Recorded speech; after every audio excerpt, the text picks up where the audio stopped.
What is going on, YouTube? Another video coming at you from the Washington Football Report. My name is JD. Let's dive into this. So this video is mainly going to be about one specific topic. It's going to be about the quarterback situation that Washington's having. We are going to go over a lot of the options that we have. I'm pretty sure there's infinite options if you want to get technical. There's probably infinite options if we go that route.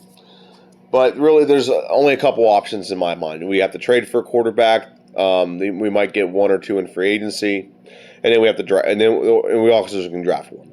So I'm gonna go over every option that I think is feasible, and then we'll go from there. But first thing I want to say this: we are about 2 weeks away, roughly, I guess, for the release of the name. And my God, I hope they're just trolling us with all this Commander and Admiral bullshit. I want a decent name. I hope it's a decent name. I hope it's Red Wolves, but they keep saying it's not, and I hope it's just them just trying to pull the wool over our eyes and just mess with us. Because I don't know if anyone knows this, but there's a league called the AAF that came out a couple years ago. It didn't last the whole season, and we're still in the name from one of those teams, the San Antonio Commanders, a purple and I guess pink team in the AAF, a league that does not exist anymore. So that's where we're getting our team name from. I kind of hope we go. If we went the route of Sentinels, I would actually love that, because if you've seen the movie Replacements, that's the name of the team there. There's a lot of things you can do with it. I like the imagery of Greek warriors and Greek hoplites and things like that. Me personally, that's just what I like, and I would really fit me personally. I don't think everyone else will be on board with that, but I know me personally, I'd like that. And also Red Wolf Pack or Red Wolves would be great. Just throwing a couple of those before I get into this. So, one option that Washington can do is obviously draft or trade up in the draft, or somehow in the draft get a quarterback. So I'm just going to go over a handful of these options. Samuel Howe is one of the first options we can get. What are the upsides? Got a big arm. Got a pretty big arm. He's talented enough to get the job done. What are kind of some? Do I think Washington should go for him? No. If he's if the other quarterbacks that I want are gone and he's available at 11, sure, and we don't have to trade anything, sure, maybe. But I don't like Samuel Howe that much. I just don't think he played enough competition to get good competition to get a fair gauge on how good or bad he is. And like I said, he's not horrible. He did very well in college, and he's a highly touted prospect for a reason. But he's not my first option when it comes to getting a quarterback in the NFL draft. Not by a long shot. Moving on to Kenny Pickett. Now, this is what everyone's favorite, because he had he did great in the ACC championship game or whatever. I live in Pittsburgh, man. This guy, I think he's very overrated. I think he's getting hyped up because he lives in Pittsburgh, and Pittsburgh. I might also have some not liking him because I went to WVU, so I might hate him because he's from Pitt. I honestly don't think we'll get him. I think someone will get him before we do. There's a lot of hype around him. He's the most hyped up person coming out of the draft. Coming in this draft right now, he's the most hyped up person. Personally, I don't personally like him, but if we got him and he's great, that's awesome. But he's just one of the prospects. This is one of the ones this is this year's Trey Lance. So Malik Willis, he's talented enough. Let's just say that. But the problem I have with Malik Willis is the same problem I had last year with Trey Lance. Trey Lance played zero competition. Now, I will give Malik Willis a lot better credit than I gave Trey Lance. His passing numbers are better, significantly better. Trey Lance, I had 3 games where he threw over 200 yards, and that's not good going into the NFL. I mean, Tim Tebow smashed that, destroyed that, and Tim Tebow wasn't a great passer. Malik Willis does have a better arm, and I would say he's just as athletic. Not quite as athletic as Trey Lance, but there. So, I get the prospect, but the problem is he's also playing against very bad talent. We cut a receiver that came from Liberty that didn't do anything for us. So that just kind of shows you the level of talent. He was very good for Liberty. It shows kind of level of talent they're playing, that if a player that barely got on the field for us, we cut after not even 2 seasons. So I don't dislike the premise. I just don't think he's a first rounder. I think I think he, like Trey Lance, is a project. I think he is someone you get in the late, like maybe like at the tail end of the first, just so you get that 5th-year option to like see what he is. But I think he's more of a second rounder, honestly. Talent. Someone's going to go for it because someone's going to want that boom or bust mentality. Some people just do that. But I don't think he's a first-round talent. I think he's a late second-day talent, maybe late second round, maybe early third. Because he has talent, don't get me wrong. I just don't think he's played in those competition to gauge him properly on what he can do. Trey Lance, obviously, like look at him this year. He could not do anything other than run the football. Okay? We're drafting a quarterback, not a running back. All right? And this is actually someone I don't dislike. I actually like Desmond Ritter. I would go first round with him. He'd be a late day 2 pick. Because I think he has potential. I think he has like leadership qualities. I think there's a lot of qualities about him. And like I said, he probably hasn't, like a lot of people saying that like they're grading him on the Alabama scale. Alabama makes a lot of quarterbacks look bad. Like Matt Carroll looked bad. Samuel, like there's some quarterbacks that look bad not even playing Alabama. So you can't say like a lot of people say like, oh, Desmond Ritter looked really bad against Alabama. Okay, well, first off, this is what I hate personally about Alabama. Alabama has the best athletes every freaking year. The best athletes every year. Okay, this is why I don't think Nick Saban's that great a coach. It's easy to coach when you have the best talent at every position every game. It's really easy to coach that. Okay, what's harder to coach, and this is why a lot of people don't like Urban Meyer. Urban Meyer coached places where he didn't have the greatest talent all the time, and he coached them up and won with that. Okay, that's why I don't personally like Nick. I think Nick Saban's a decent coach, but I don't think he's that great. It's just easy to coach whenever you have the best talent all the time.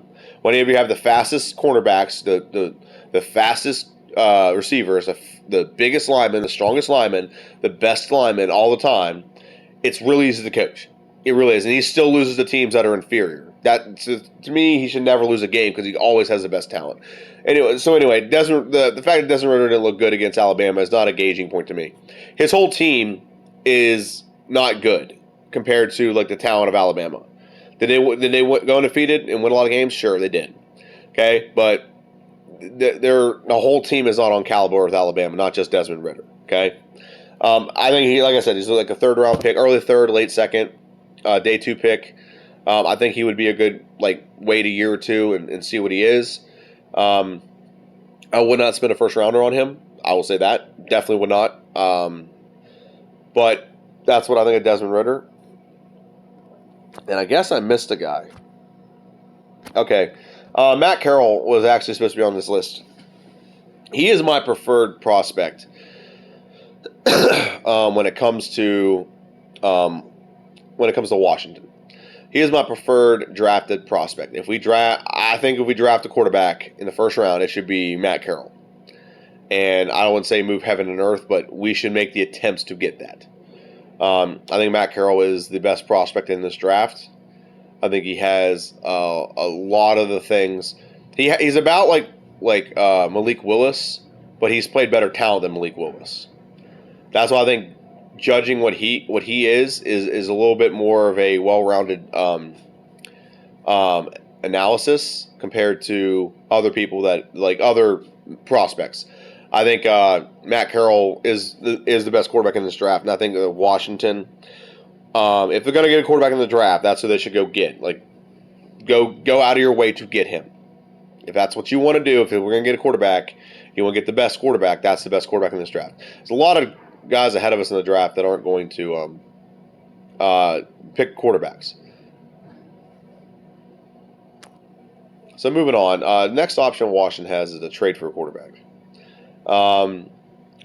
Russell Wilson has apparently been like a name that is like up out there in the ether. So what are the upsides of Russell Wilson? Well, upsides is he can throw a deep ball. He's mobile. He's very smart.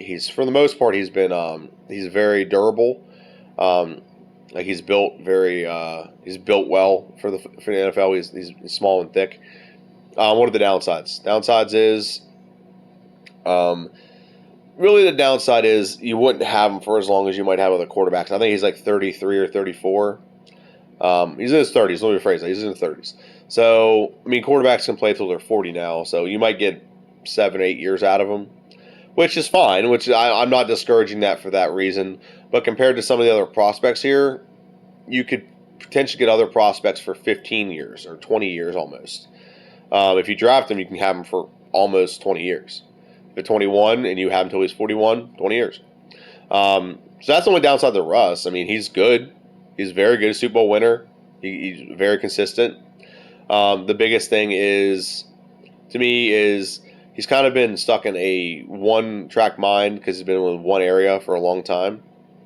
So that would be the only question I have, really. But if we got him and we were able to have him for like a good 7 years. I mean, apparently Washington was going to draft him in the 3rd round, but we ended up taking RG3 in that draft.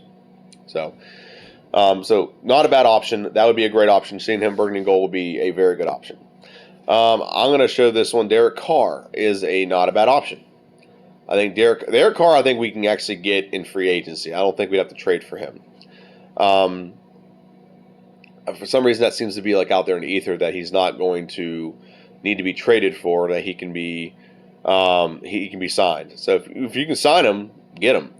He definitely makes our team better. We win 4 more games, at least 3 to 4 more games. Think about some games we lost. We lost the second Eagles game, the first game against the Chargers, the Denver game, and I think there's one more game out there I'm not thinking of, where we lost it late. New Orleans. 4 games where just having him in there makes it significantly better. We easily would have won some of these games. And he just makes us that much better. And he's a good player. He's solid. You know what you're getting from him. Which is better, him or Wilson? It really depends on how you view it. Wilson, you got to give up draft picks to get. Derek Carr, if he's a free agent, you don't have to give up anything. You just got to pay money. And you can still draft guys around him. You can still place a team all around him. It's fine. And Derek Carr, I don't know how old he is off the top of my head. Let me look at my tablet real quick, and I'll just find out for you. Give me 1 second.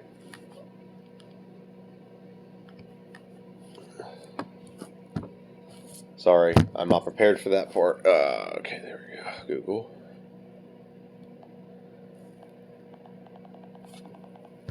How old is Derek Carr?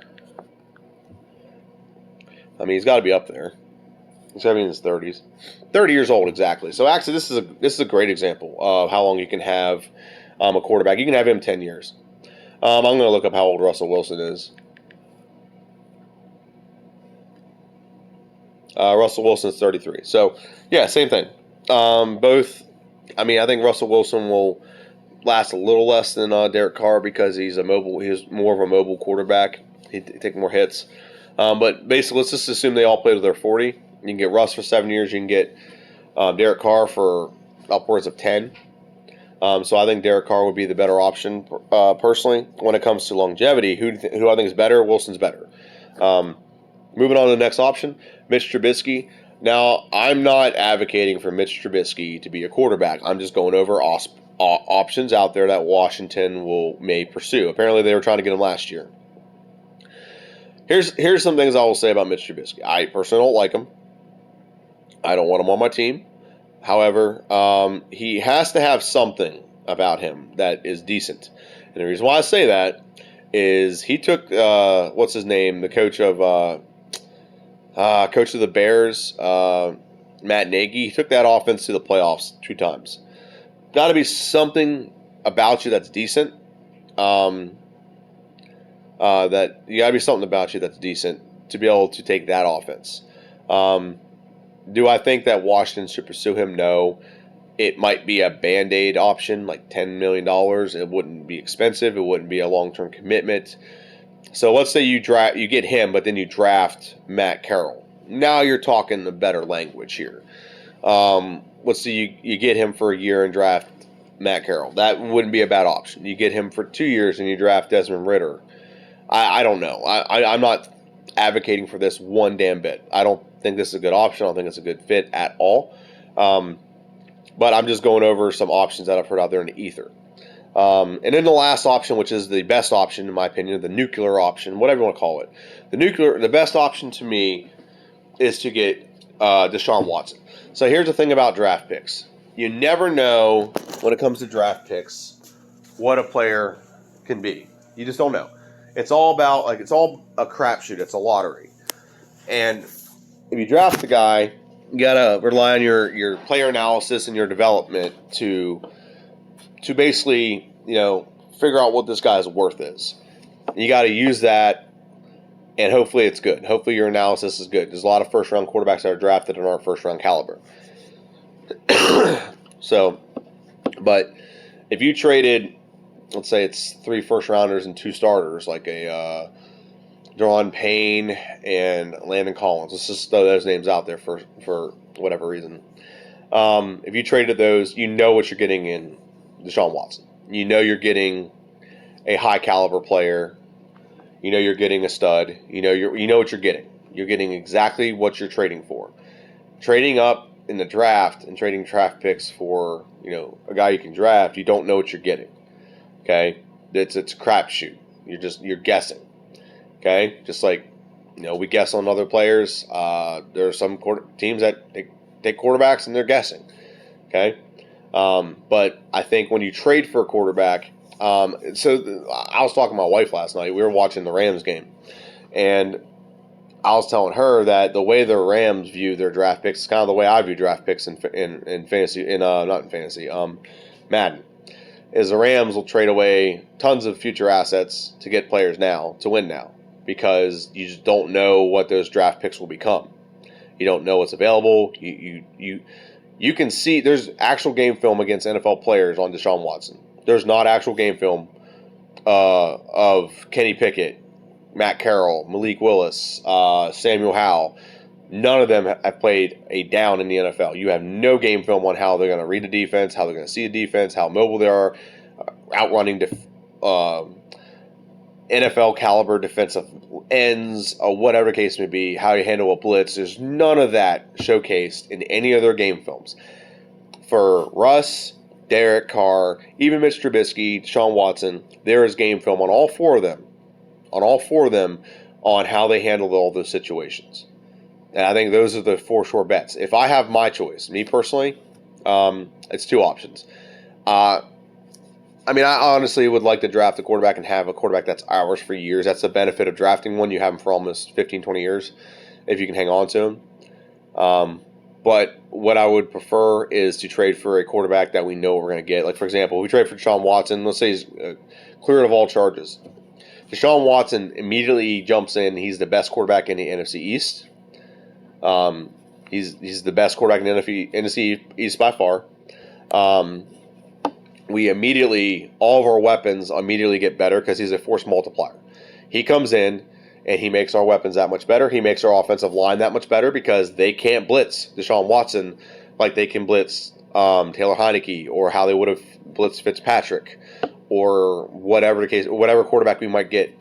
Deshaun Watson will either burn you with the pass, or he can scramble and he can run. There's a lot of things that happen when Deshaun Watson enters the building as our quarterback and is on the field as our quarterback. Okay, drives get sustained longer. He'll take the deep ball. He'll make McLaurin a lot better. He'll make his weapons around McLaurin better. Even if they're doubling up on him, he'll find other people. He'll run. He'll make it so that they can't commit so much attention to taking away Terry McLaurin. I think it enhances the run game. You always have the RPO option. You had it last year, but Scott Turner never did it never ran the RPO with Taylor Heineke like he should have.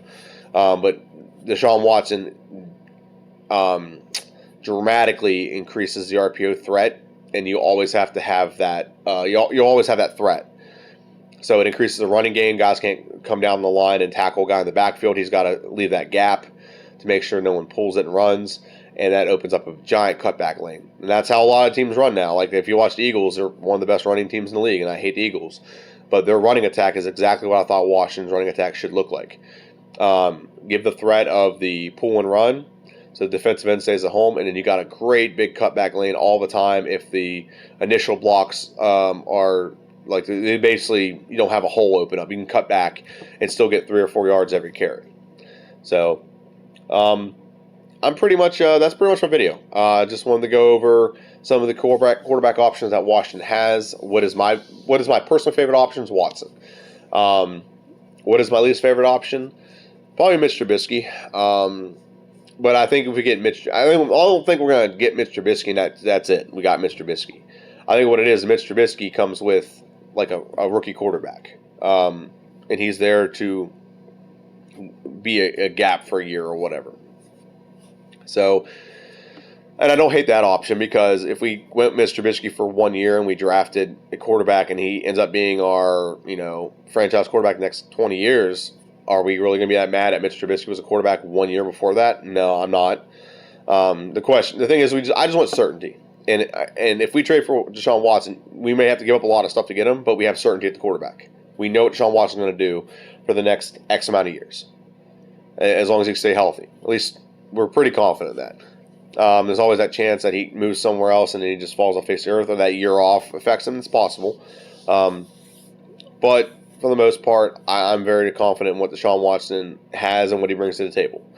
And that's what I prefer. So, this is JD. This has been the Washington Football Report, and have a good one. See ya.